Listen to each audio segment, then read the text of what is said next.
When my wife and I bought the little yellow farmhouse at the edge of Willow Creek, we didn't know we were also signing up for an HOA with more drama than a soap opera. We just wanted quiet, peace, maybe a hammock between the two old maples in the backyard, and bees. I didn't know it at the time, but bees would become my life. See, the trees on the property were beautiful, peach, cherry, even a couple of fig trees, but none of them were producing fruit. I mentioned it once offhandedly, while sipping lemonade on the porch. My wife, ever the internet researcher, looked up pollination. 3 hours later, she said it. Let's get bees. That was 5 years ago.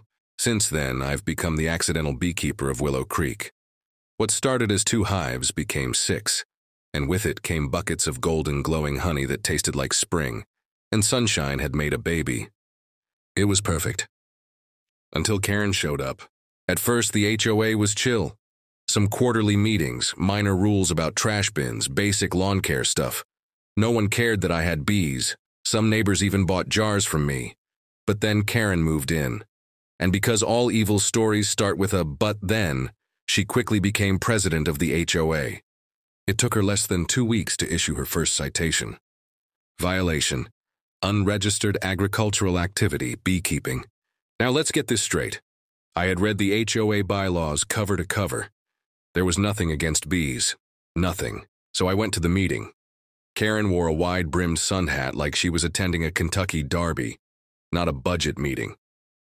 When I presented the bylaws, highlighting the specific clause that allowed non-commercial agricultural use, she pursed her lips and said, "We'll revisit that clause next quarter." I knew what that meant. She wasn't trying to protect the neighborhood. She just didn't like bees. Or more likely, she didn't like me. I wouldn't play her games. I didn't cave when she passive-aggressively suggested I cut back my hive count. I didn't join her neighborhood beautification brunch, where everyone sat on folding chairs pretending her kale salad didn't taste like compost. Still, I played it cool. Until the morning I found the lid to hive number 3 missing, and 2 jars of honey gone from my storage shelf in the shed. I checked my security cameras. There she was. Sun hat, gloves, and a tote bag that said "Live, Laugh, Love." Karen had stolen my honey. Twice. That's when I knew it was time for payback. But not the kind that gets you arrested. The kind that makes someone think twice before messing with you again. Enter the bees. Not just any bees. Extra angry bees. I'd heard whispers of a different kind of bee. Not the gentle honey makers I'd been raising. This breed was feisty, fast. Not killer bees, mind you, but aggressive enough to make someone seriously reconsider bad decisions. A fellow beekeeper once joked, "They don't sting because they're scared. They sting because they enjoy it." I built a side apiary at the very back of my property, exactly 3 steps from Karen's fence line. Under the guise of natural honey experimentations, I applied for a short-term permit to house the new colony. Legal, of course, as long as safety protocols were in place. I added a sign. "Experimental bees do not approach." I also mounted hidden cameras aimed at the fence. I wasn't hoping Karen would read the sign. I was counting on her not to. On the 3rd day, 9:47 a.m. sharp, Karen showed up. She wore pastel activewear, gardening gloves, no-heel sneakers, her signature pink tote, and a face that screamed, "I run this neighborhood." I watched from inside, coffee mug in hand, as if viewing an episode of Karen Nature Edition. She climbed the fence like a determined raccoon, tiptoed toward the new hive box, and crouched for a closer look. Then she started snapping photos with her phone. And then, of course, she opened the lid. Exactly what I was waiting for. Bees don't attack instantly, they warn first. 1 came out, then 2. Karen kept smiling. Then the 3rd bee dive-bombed her nose and let out a glorious, angry bzzz, the universal sound for, "This is your final warning." Karen screamed. She took off running, tripped over her own foot in the grass, arms flailing like she was auditioning for the world's worst TikTok dance. But that wasn't the best part. I had forgotten, actually, scratch that. I remembered perfectly well. Karen was hosting a brunch that morning. Camera 2 caught the chaos. 4 ladies in sundresses holding mimosas, seated around folding chairs, chatting about essential oils and overpriced yoga. Then, bam! Karen came barreling through the backyard like a human tornado, hair wild, makeup smeared, dress flapping in the breeze like a pirate flag. One bee chased her, then another, then 7. The guests screamed. Chairs flew. Mimosas rained like fruity shrapnel. Someone shouted, "Oh my God, Karen brought the swarm!" I didn't laugh. Actually, I laughed so hard in the kitchen I had to sit on the floor. I thought that was the end of it. I was wrong. Karen doesn't lose quietly. That afternoon, a bright yellow flyer landed in my mailbox. Emergency HOA meeting. Community safety concerns. Aggressive bees. I smiled. It was time to unleash my final move. The emergency HOA meeting was set for 6 p.m. in the community clubhouse, usually reserved for bingo and yoga. That night it felt like a courtroom drama. I arrived early. Pressed shirt, hair combed, laptop bag over my shoulder. Professional, calm, dangerous. Karen. She stormed in 10 minutes late, red-faced, neck blotchy, still wearing a wrap over her arms. Probably from the brunch battle scars. She dramatically dropped an ice pack onto the table and sat with a theatrical sigh loud enough to echo. The room was packed. Word had spread. Some were curious, some were entertained. A few clutched reusable grocery bags and whispered, "I love his honey." The HOA president cleared his throat. Clip 1, Karen hopping the fence. Clip 2, Karen opening the hive. Clip 3, Karen running, arms flailing, pursued by exactly 2 bees at first. Then came the brunch chaos. "Oh my God," someone murmured, trying not to laugh. I paused the video, turned back to the room. "I have additional footage," I said, calm as ever. "From a week prior. Clip 4, Karen sneaking into my shed. Clip 5, removing 2 jars of honey. Clip 6, leaving, licking her finger. Dead silence. The president blinked. "Karen, is this you?" she stammered.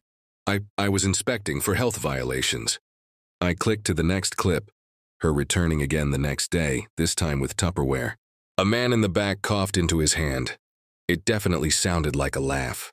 Karen's voice rose to a screech. "This is harassment. He's spying on me." Another board member leaned forward. "Karen, you trespassed. Multiple times you stole. And you instigated the incident by opening a clearly labeled hive." Karen sputtered, but no words came out. "Just pure desperate rage." The president looked at the room. I motioned to vote on Karen's removal as HOA president. Hands shot up. All but one. Even Karen's own husband hesitated before raising his hand, very slowly, like a man negotiating a hostage situation. She looked at him like he'd just fed her to the bees himself. The motion passed. Karen stood, swaying slightly. "This neighborhood has gone insane," she muttered. Then she stormed out again. Only this time no one chased her. No bees. Just the sound of polite applause as the new HOA president turned to me and smiled. "I don't suppose you'd consider teaching a beekeeping class." I nodded, with pleasure. You'd think that losing her title as queen of the HOA hive would have humbled Karen. But no. A week later, we received a letter, this time from the county health department. "Complaint of unregulated apiculture activity," it read, filed anonymously, of course. My wife snorted when she read it. "You think she even knows what apiculture means?" I sighed. She probably Googled how to weaponize paperwork. Thankfully, I was ready. All of my permits were in order. Bee spacing, checked. Hive certifications, stamped. Even the aggressive colony had a short-term license for controlled behavioral study. The health inspector showed up the following Thursday. Nice guy. Name tag said Dale. We gave him some lemonade, walked him around the property, and let him sample a honey stick from hive number 2. He nodded, impressed. "These are some happy bees and, they taste like springtime." I asked, "Do the bees pass inspection?" Dale wiped his mouth. "You kidding? They pass with honors. Your honey's cleaner than half the grocery store brands." The letter was officially dismissed. But karma wasn't quite done with Karen. 2 days later, I got a text from our new HOA president. It simply read, "Karen's moving." I blinked. Wait, what? Apparently, she had told several neighbors that she'd developed a sudden bee allergy, a life-threatening one. She claimed the stress was unbearable, and that she couldn't even walk her dog near the fence without feeling swarmed. No one believed her. Not after watching her honey heist on video twice. Still, she packed up, sold the house. I heard the new owners were a couple from Oregon. They'd asked during the walkthrough if bees were allowed. The realtor had answered, "Oh, they're not just allowed, they're famous." In the months that followed, something amazing happened. Neighbors started stopping by, asking questions, peeking at the hives through the fence. Retired schoolteacher asked if I'd show her grandkids how bees make the honey.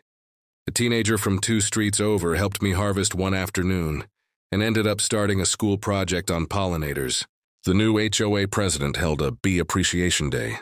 There were honey tastings, pollen-themed cupcakes, and yes, even a piñata shaped like a giant hornet, because irony is delicious. People began planting wildflowers. Backyards bloomed. Fruit trees flourished. And the honey? Oh, the honey flew off the shelves.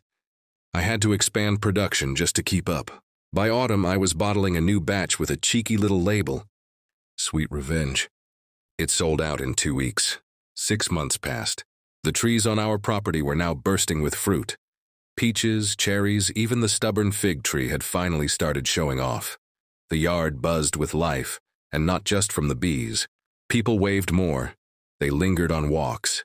They dropped by with empty jars and left with full ones, some honey, some laughter, and sometimes even a plant or two from our growing garden. We'd become the heart of the block. I didn't set out to be the neighborhood beekeeper. I certainly didn't expect to become a reluctant folk hero in the War of the Bees. But there I was, hosting weekend workshops, leading school field trips, and giving TED Talk-level speeches to toddlers in bee costumes. And of course, Karen became a local legend. Oh, you haven't heard about the brunch bee stampede?